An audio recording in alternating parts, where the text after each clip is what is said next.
Look at you. Oh, so majestic. Wow. On Wednesday, the 6th of March, I came to Ambleside in the north part of Windermere Lake to Armitt Museum to learn all about the history of fell running. First spikes. Who had them? Who brought them? These are from Bill's niece. Oh, they kept them. So cool. They might throw them away. Yeah, they wanted to. Good job you saved them. Yeah, good job you saved them.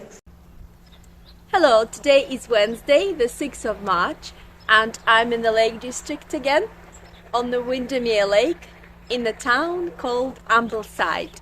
I was invited here to come to the Armitt Museum to look at the exhibition called, I think it's called The Joy of Fell Running or Running on the Fells, something like this. So I'm going to find out about the history of fell running, and it opens at 11 o'clock, but I came here a bit earlier because I want to have a look around Ambleside and go to Stock Ghyll Waterfall. I made friends with a swan here who was following me behind. There he is. I just can't have enough of this beautiful sunny morning by the Windermere Lake. I've never been here before with no people around. Normally when I come here it's so busy. It's so nice to come here during the week in the morning, and the birds are singing, the sun is shining, a total bliss.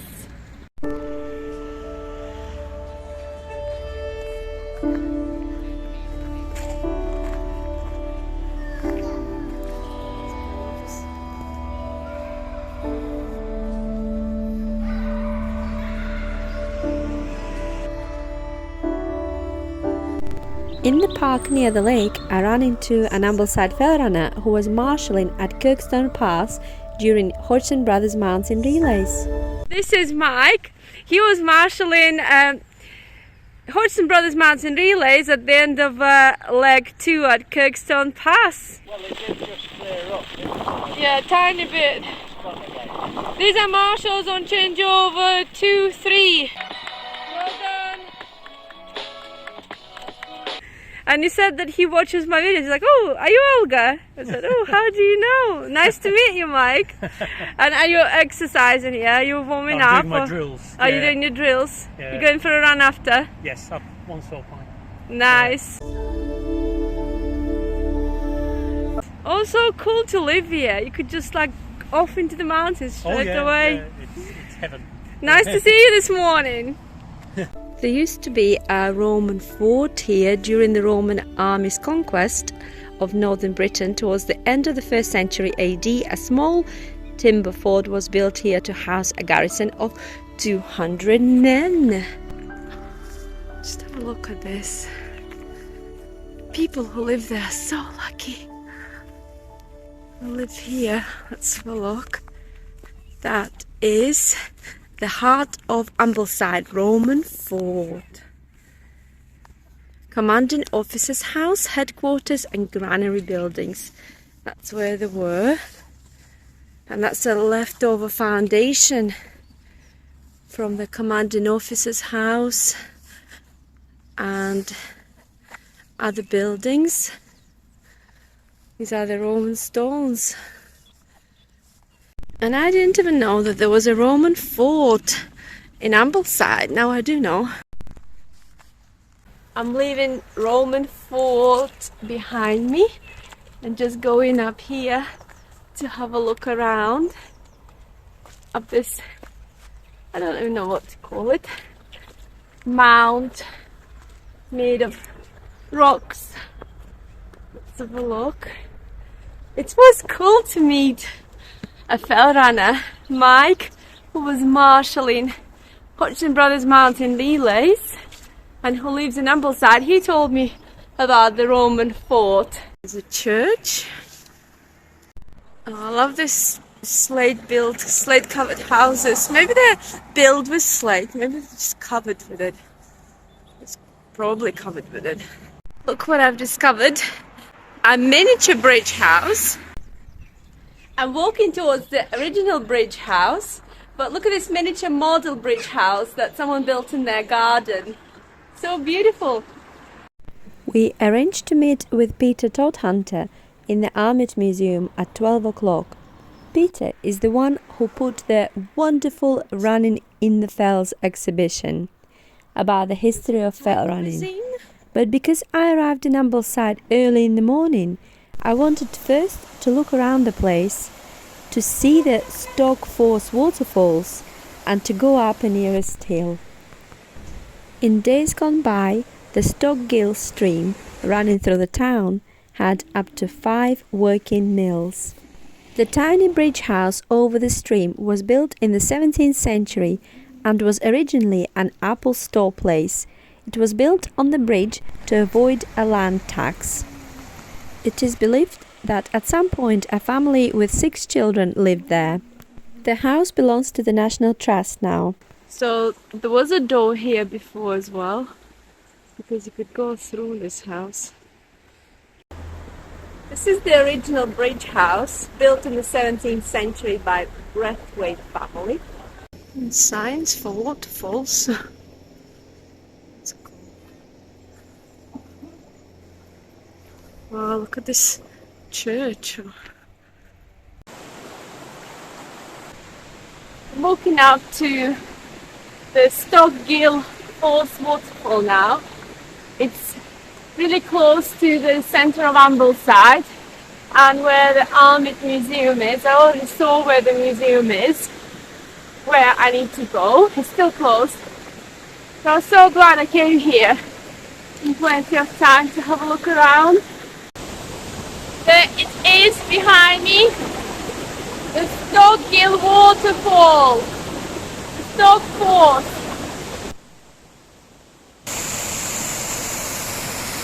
Wow,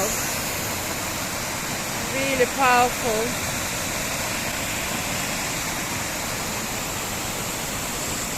That's the top of the waterfall, so I'm going to carry on walking and see where I can get to. This bridge is the top.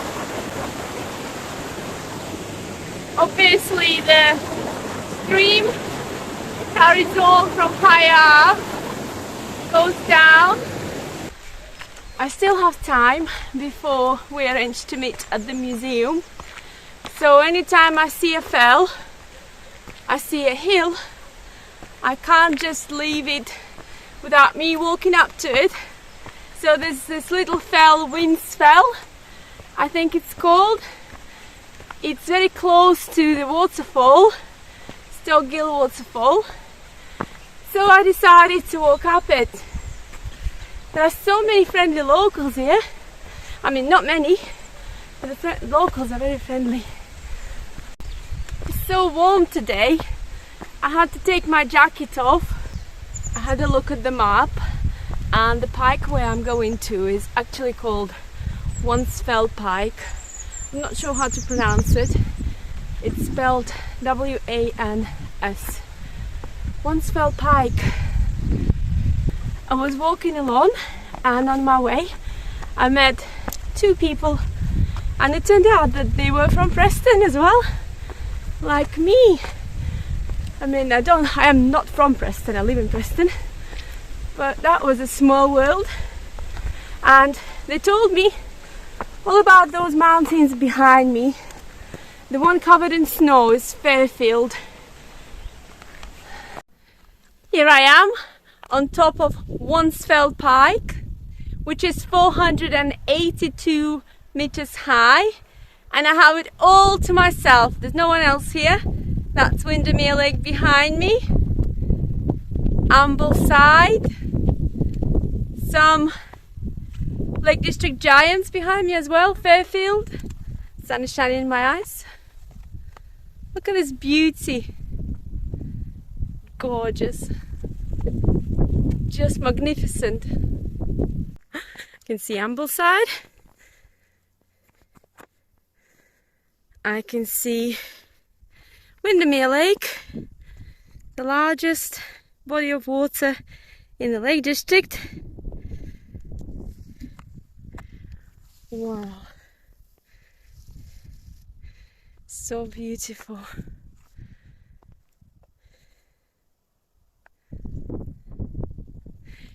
This gorgeous way down. Wow. Just run down. Stock Ghyll passes there with the inn.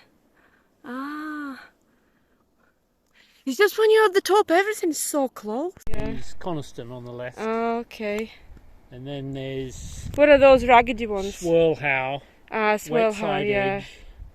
Then it's Crinkle Crags, Bowfell, Yeah. Langdale Pikes. Oh, yeah. And then this one here is Lingmore Fell. Ah. It's just so beautiful. It's not bad, is it? High Street, oh, okay. I'm just gonna wash my feet before I go to a presentable place, to a museum. I don't have any other shoes here in the car, so the car is far away. There we go. Peter Todhunter, together with the fell running community, put this exhibition together about the history of fell running. Peter said that their aim is to make the exhibition interesting while also getting the fell running community to think what to do with any material on fell running that people have. We have to ensure that our fell running history is not lost. By getting people to visit the Armitt, they get funds to keep going. The entry fee to the museum is £6 and the exhibition is open till December 2024. I will leave the link with the opening times in the description below. This is Peter Todhunter. He invited me to come here today to look around the Armitt Museum, and that's the Running in the Fells exhibition. So there's other things here as well. There's a painter who was painting from, what's his name? Kurt Schwitters, who was painting from the bridge house in Ambleside. The competitive fell racing started with guide races. The name guide stems from the 18th century when gentry visitors seeking exercise used the knowledge of the local fellsmen to guide them over the mountain area. In their spare time, the guides had competitions among themselves, racing to the top of the nearest hill and back. Club presented to Joe Snailor by Bob Graham, 24-hour club. The Grasmere Guides race. Yeah. It started in 1868. 1868, oh yeah. That's how it all started, from the guides races. Yeah. And one of the most famous persons who did the guides races was this guy called Bill Teasdale. Oh yeah, Bill From Teasdale. Colbeck. Okay. They won many trophies. Oh yeah. Many trophies. No pairs of shoes. Oh, that's what they used to run in. Yeah. They're like I don't know, like Spikes. cross-country spikes, Yeah. aren't they? And what Bill did, That wouldn't be very good on like harder Bill paths, Smith would it? fitted some spikes at the back of the shoe to suit fell Who running. had them? Who brought them? these are from Bill's niece. Oh, they kept them. So They cool. want to throw them away. Yeah, they wanted to. Good job you saved them. Yeah, good job you saved them. Who kept all these pictures? Like, did somebody have them? All this, it's a good. You collected all of this. It's amazing. This is to Bob Graham, famous Bob Graham. So on the Bob Graham, obviously, the picture of the certificate, the map, Yeah. what it's about, and then the picture of Bob and his piercers. Is that Bob? It's Bob in the middle. How old was he here, do you think? 32, he was 42 when he did the Bob Graham. Oh yeah, 42. 42 pigs, 42. So 42 pigs at the age of 42. Bob Yeah. Graham, that's what he did. And this is Alan Hayden, who was the first Clayton male, Limors. Clayton Lewis, Yeah. in 1960. And this is Jane Dawes, who was the first lady to do the Bob Graham. When was that? 1977. 1977. Yeah. And this is Bob's schedule. Yeah. Satisfies my geeky curiosities. yeah. We really didn't know what we put on until we freed everything out and we came back in and looked around, and at that point we said, we've done something really special now. Yeah. Really important for the travelling community, for its history, its heritage, and It is important, I agree. So history of fell racing. Oh in yeah. the district. So 1950, right up to 1970, 1980. So you've got things like the mountain trial. Yeah. The first one of the events that run. Well, I can't believe it was such a long time ago. Yeah. A lot of women still, a lot of women took women part. Yeah. raced in, Did women take part in marathons in those days, like normal road marathons, or not? No. No. But they did take part in fell racing. Yeah, the sort of running boom starts about this time, isn't it? Like 1965. Yeah. And although the Legacy Mountain Trial did have some women competitors in 1954, I think it was, they didn't really compete in the fell racing because it was... Did they not? No. Ah. Until 1977. Oh, they were still not allowed. Oh. Was it just like frowned upon? Frowned upon, yeah. That's Joss Naylor's memorabilia. Look. That's Joss Naylor. Fell runner extraordinary. The Fell Running Association top. Yeah, that was one of the first ones I believe it was. First ones, That was it. And then we'll go around when Billy Bland, Kevin Stewart, and Paul and Stewart started with their local Lake District names that people know. Yeah. They started winning things and doing amazing things. Billy did the proper end. It was a fantastic round. 13 hours and 53 minutes. Wow. And it lasted till Killian came along and obliterated that in 12 hours. And then Chris Bland, they tried to do the first Wainwright tops in 7 weeks and 7 days. They were like so serious. This serious fell runners. Do you know? I'm looking at this and listening to this. I feel like I'm just like a tiny little flea compared to them. Yeah.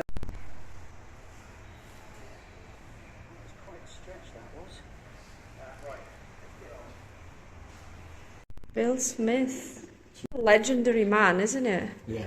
And he's got a plaque on Totteridge Fell near us. Yeah. Is that where he was found? No, that was his favourite point that he used to his favourite point where he was. Yes, that was. Oh right, I thought he was buried there, like he died there. I think it's got his ashes.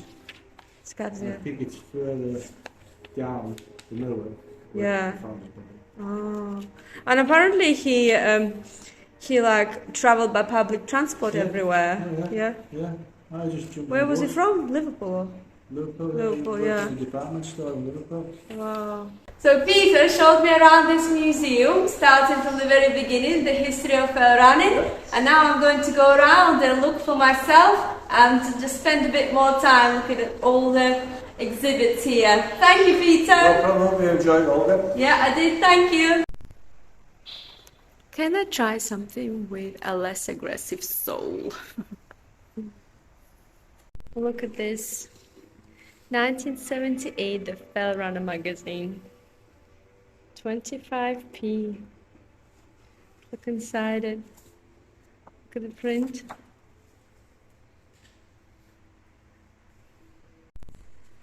And so they were having committee activities, development subcommittee, and then about different races.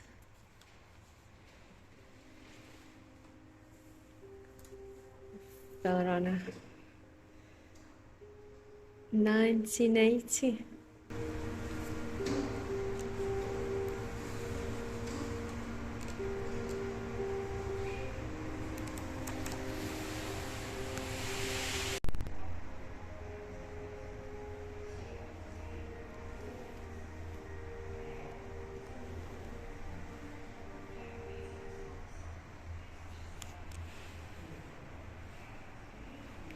It's the recent records. Fell running in the lakes.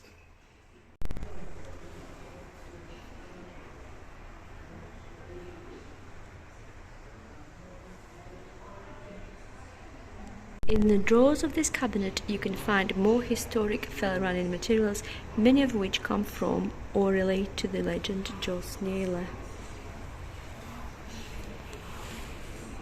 Let's have a look. Langdale Fell Race, 1975. Joe Naylor, 2 hours, 13 minutes, 34 seconds. And all the other results. Let's see. I like it how they've done it. There's different races and the results. Joe Naylor. Wow, that's cool. There's that Wansdale Fell Race.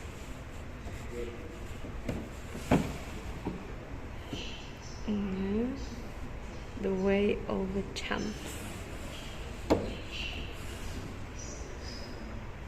Fairfield Horseshoe Race.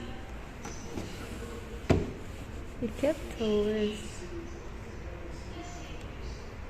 Which horseshoe? Annandale Horseshoe.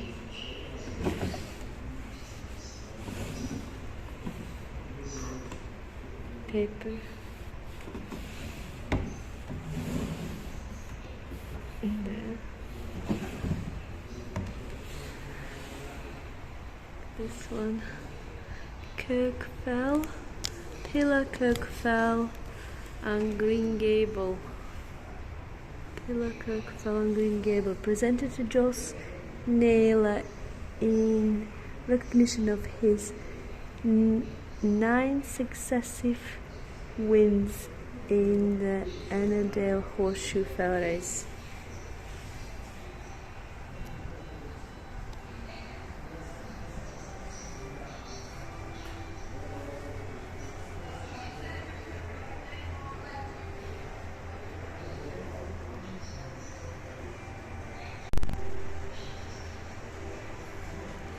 That was Fell Running Relays this year. The book Why We Run by Danielle Ledbury. I heard about this book from Colin Valentine, I think, yeah. And this book Why We Run is split into 3 sections. It's different stories from different runners. Let's have a look. So there's connection, challenge, and healing. And is it like different runners' perspective, yeah? About that. Interesting. This is Michael Pearson. I'm Michael Pearson. He's number 40 on the Bob Graham list. Yeah, he takes, he said, we were just talking now, and Michael said he wished he took more pictures back in the day during races, but it was hard to do, wasn't it? Because you wouldn't get the camera out and but I'll do like the Saunders Mountain Marathon. Oh yeah. I've won it with Joe Cleary a few times. Of the old class, the age class. Well done. But I think my days are over now. Well, you can still be doing orienteering and all things like this. Well, I'll try, but I think I've had a bad winter. Do you like orienteering events? I do like orienteering. Yeah. He's thinking while running. It is, exactly. I like it. It's like, I don't know, it's like a treasure hunt, isn't it? Yes, it's going back to primeval days when you're hunting. Yeah, and it's rewarding. Once you find it, it's so rewarding. The trick is to do it all correctly throughout the whole race. Yeah. And not to cheat or anything. Thanks for chatting with me. I was gifted this lovely t-shirt. It says Running on the Fells, and there's a big one at the back as well. You can't see it now at the back. Turn on. Can you see it? Yeah, Run on the Fells order. Yeah, go. If you are interested in fell running and our fell running history, you should pop in the Armitt Museum in the spectacular mountainous town of Ambleside. It's definitely worth the visit.